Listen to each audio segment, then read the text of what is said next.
And we're back to learning Photoshop, and here day 168. Let me show the Extrude filter. Press Ctrl J here to copy the original filter, stylize, and there is Extrude.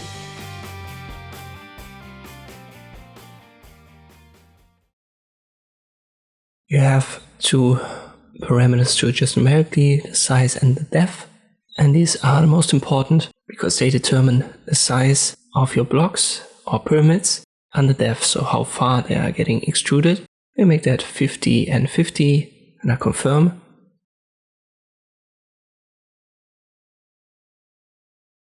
And that's actually not the best image to do that because of the sky. Let me import a different one where the sky has a little bit more details right here. So we've got some clouds, and it's going to give us better results.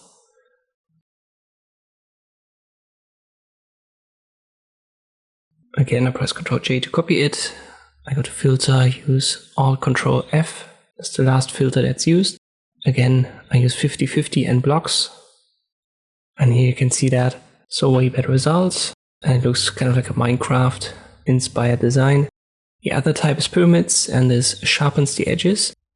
So you won't get blocks anymore, but pyramids. Then we have a level based adjustment for the depth. And this makes it, you could say, on the same level, so more even square design, where these blocks don't really extrude that much. Let me get back to random. And then we have here solid front faces.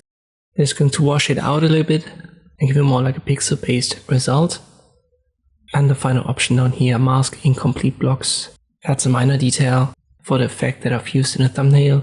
I've kept both of them unchecked. I've used blocks, random, and then you have to adjust the size and the depth depending on the canvas size. You can see that here if I go down to like 25 and 75 for the depth, you kind of lose this typical block effect.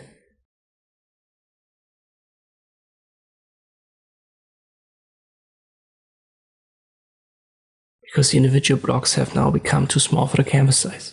And this is how you can use the Extrude filter in Photoshop. I hope this video was helpful, thank you for watching, and I'll see you next time.